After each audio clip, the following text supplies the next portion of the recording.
Massive story now, and it will have huge consequences for us here in Britain. We are all eye-wateringly familiar with the seemingly never-ending migrant crisis here in the UK. Of course we are. We were just talking about it. But we're not the only ones. Our closest neighbours, the Republic of Ireland, are facing their own crisis, with net migration, believe it or not, being even higher per capita than here in the UK. It's around 2 per 1,000 people. You have to factor in there, though, don't you? The population of Ireland is around 5 million. That's a heck of a lot of people. Ireland is no stranger to political division, and sometimes a little bit of civil unrest, to say the least. But divisions over migration seem to have now hit a boiling point, with anti- and pro-migrant demonstrations going head-to-head in Dublin city centre earlier this week. Should we take a little look, I think, at the leader of the Irish Freedom Party, Hermann Kelly, speaking at one of these demos on Monday? Consider now what is going on in this country is very, very serious. We are facing becoming a minority in our own country. What we are talking about is about the future that Ireland, the Irish nation and people have a future as a nation. That isn't just happening in Dublin, by the way. You're getting similar scenes popping up across Ireland. And it isn't all, because Ireland's capital was literally set ablaze after an Algerian migrant allegedly stabbed 3 people, including 2 children, outside a school in the city in December. I'm sure we all remember that. We covered it a lot on this show. It triggered riots right across Dublin. Now, it just begs the question, though, doesn't it? Why are the Irish, with whom we share such a strong bond and common interests, reacting so dramatically and so differently to migration woes than us here in Britain? Well, I'm telling you now about why it really matters to us here in Britain.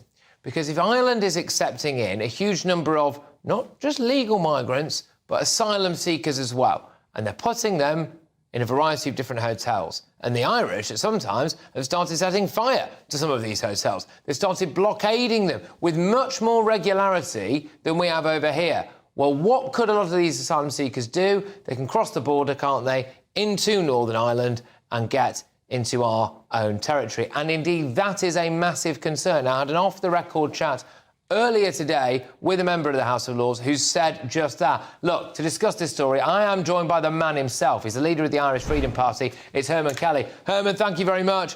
Great to have you on the show. Right, what's going on in Ireland? As I said at the rally on Monday, which was very well attended, it's a second colonisation of Ireland, and it's all approved and funded by the Irish government. Ireland currently has official figures is that 20% of our population are non-Irish. Now, we do know that people who come here illegally generally do not fill in the census forms. So while the British figures, roughly 14% of your population are non-national, in Ireland, without any discussion and very little debate, over 1/5 of the people currently living in Ireland are now non-national. And that means that our population since 1995 has gone up by a whopping 42%. And that's without hardly any talk. Actually, what has happened is that the uni party, as I call it, the political class, the media class and the NGO class have basically shouted down and abused anybody who would even dare to question the wisdom of allowing so many large number of unvetted people into the country. OK, so there seems to be 2 different things happening here, doesn't there? You've got high levels of legal immigration, which people are saying is a problem. But you also have an issue when it comes to the asylum setup and the migrant hotels as well. And the people of Ireland, as far as I can tell, a lot of them anyway, seem to have had more than enough of this right now. And you guys have been taking to the streets a lot, haven't you? Yeah, like there was a very large rally in Dublin on Monday, which I spoke at. But all over the last year and a half, roughly, there's been a very large number of rallies throughout the country because local communities are very cheesed off and have had enough of the large scale. It's not only where a year and a half ago it was to do, people were talking about the undermining, the lack of services, like the number of doctors, the loss of school places, how it was affecting people's quality of life. And then they were talking about the increase in crime and the cost to the taxpayer.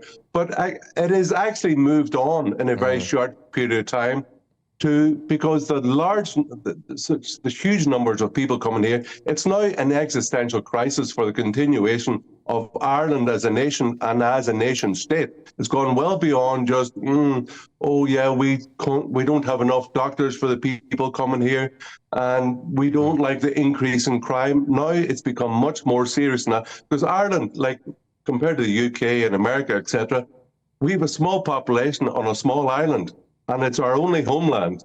Once we lose Ireland, there's no going home. There's no going home for Irish people to Australia or to America. This is our only homeland.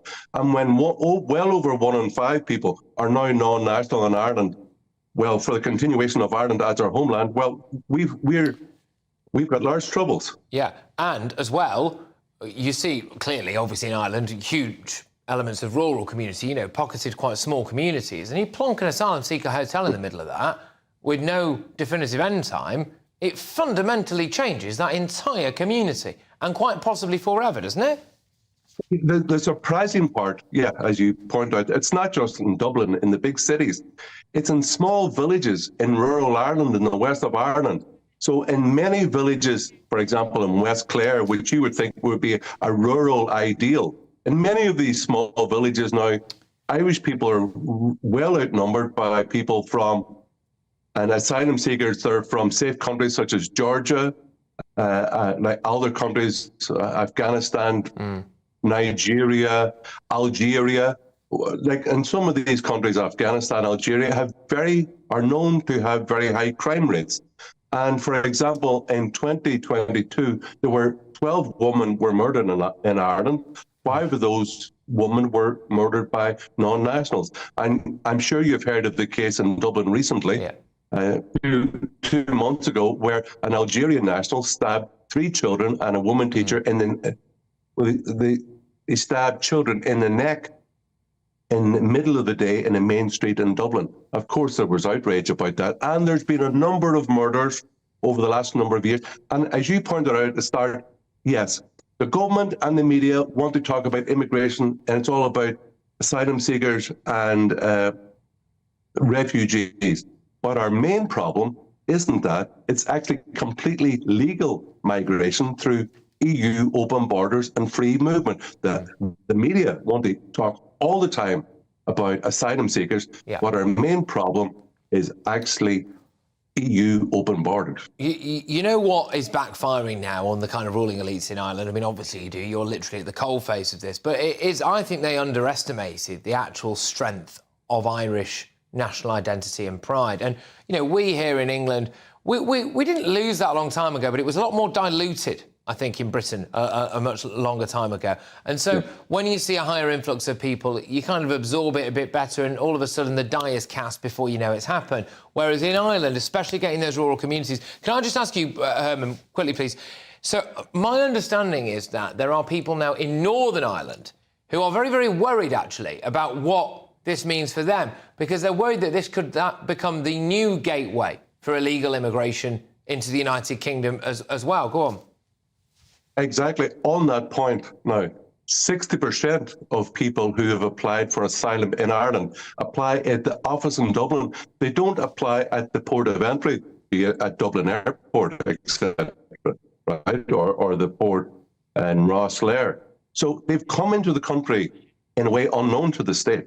And of the people who arrive in Dublin Airport claiming asylum, 70% of those claim that from getting on a plane for which they had a passport and disembarking in Dublin and arriving at the customs, that they've lost their passport. Now, so we can see that we're being lied to. We're being made fools of. And that brings up the whole thing of the common travel area. How did they get into Dublin? As if they didn't come through Dublin Airport, they may very well have come in through the common travel area through the north of Ireland. Yeah. And on the point that you raised about this Ireland promoted later. Yeah, we were never a colonizer. We were colonized. So we don't have any guilt complex about raising the issue about what is happening in Ireland now is colonization without consent. It's a new plantation, and we were never asked. We never gave approval. Herman, look, thank you. We're going to stick with this story for the coming weeks, the coming months. So please keep us in the loop here as well at GB News, because, again, people think, oh, this is Ireland, it's not Great Britain, it's not the United Kingdom. It has got massive consequences for us over here. All across Europe. All right, Herman, thank you, mate. Take care. All right, it's Hermann Kelly there, who was leader of the Irish Freedom Party.